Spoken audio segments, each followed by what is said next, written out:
नमस्कार, आप सभी का स्वागत है। आइए जानने की कोशिश करते हैं कल निफ्टी, बैंक निफ्टी और सेंसेक्स में कैसे मोमेंटम की प्रोबेबिलिटी दिख रही है। कल सेंसेक्स का एक्सपायरी भी है, तो आइए पहले सेंसेक्स ही देख लेते हैं और जानने की कोशिश करते हैं कि सेंसेक्स में हमें कहाँ पे ट्रेडेबल अपॉर्चुनिटी मिल सकती है। जैसे कि आप देख पा रहे होंगे, ये पिछले 2 दिनों का हाई और लो मार्क किया हुआ है। तो मार्केट पिछले 2 दिन से एक रेंज में ही घूम रहा था, जो रेंज निकल के आ रहा था 84,200 से 84,700 का रेंज मान के चलिए। तो ये 500 पॉइंट का रेंज है।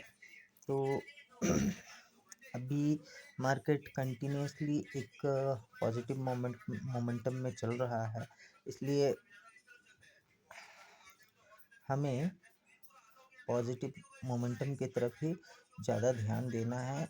और इसका मतलब ये नहीं है कि अगर मार्केट में कुछ नेगेटिव मोमेंटम आए तो हमें उस पर इग्नोर करना है, उस पर भी हम ध्यान दे सकते हैं। तो इस रेंज के बाहर ही हमें सेंसेक्स में अच्छा ट्रेडेबल अपॉर्चुनिटी मिलने की प्रोबेबिलिटी दिख रही है, जो कि है 84,700 के ऊपर निकले तो ये पहले 85,000 की तरफ जाने की कोशिश करेगी, और 85,000 का भी अगर इसने ब्रेकआउट दे दिया तो ये 85,500 की तरफ भी जाती हुई दिख सकती है, जो कि ये एक जो जोन है 85,500 से 86,000 का जोन, ये जोन आपका ऑल टाइम हाई का जोन है। तो 84,700 के ऊपर ये पहले 85,000 की तरफ जाने की कोशिश करेगी, और उसके बाद ये अगर 85 का ब्रेकआउट देती है तो ये 85,500 की तरफ भी जाती हुई दिख सकती है। और नीचे में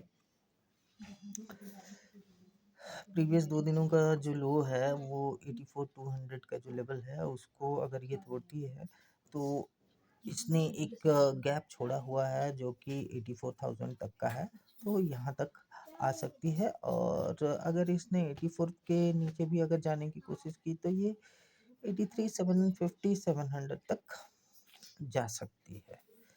तो हमें इस रेंज के बाहर ही कोई एक अच्छा अपॉर्चुनिटी मिलने की प्रोबेबिलिटी दिख रही है। ये रेंज है 84,200 से लेके 84,700 का रेंज।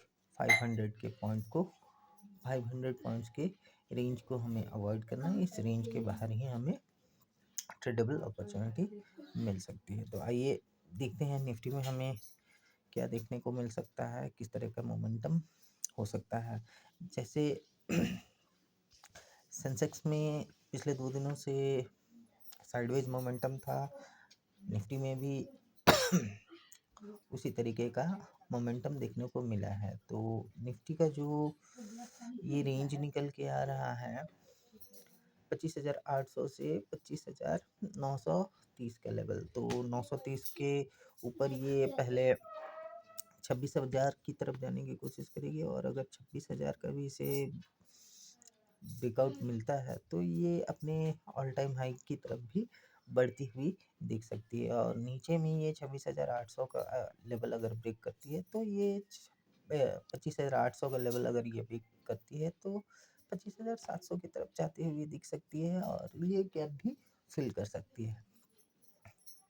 बस हमें इस रेंज के बाहर ही कोई एक अच्छा मोमेंटम देखने को मिल सकता है। इस 130 पॉइंट के रेंज के बाहर 25,800 से 25,930 का लेवल। तो आइए निफ्टी बैंक में देखते हैं कि ये कहाँ पे जा सकती है। जैसे कि आपको पता है निफ्टी बैंक अभी अपने ऑल टाइम हाई के आसपास ही ट्रेड कर रही है, और इसमें भी सेंसेक्स और निफ्टी की तरह ही एक रेंज बना हुआ है। तो ये 58,300 के ऊपर स्काई इज़ द लिमिट, क्योंकि ये अपने ऑल टाइम हाई के ऊपर ही ट्रेड करेगी। ऊपर जाने के लिए इसके पास काफ़ी स्कोप है, क्योंकि ऊपर में कोई भी एक लेवल नहीं है जो हमें बताएगा कि ये एक रेजिस्टेंस का लेवल हो सकता है। बस हाँ, राउंड फिगर को हम एज ए रेजिस्टेंस देख सकते हैं, जो कि है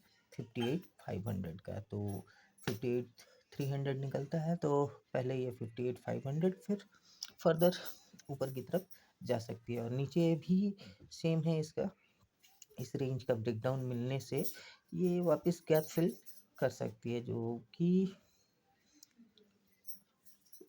आपका 57,900 के नीचे ये 57,750 तक जा सकती है। और 750 के नीचे अगर ये जाती है तो 57,500 तक का स्कोप दिख रहा है। तो इस रेंज के बाहर ही हमें ट्रेडेबल अपॉर्चुनिटी मिलने की प्रोबेबिलिटी दिख रही है।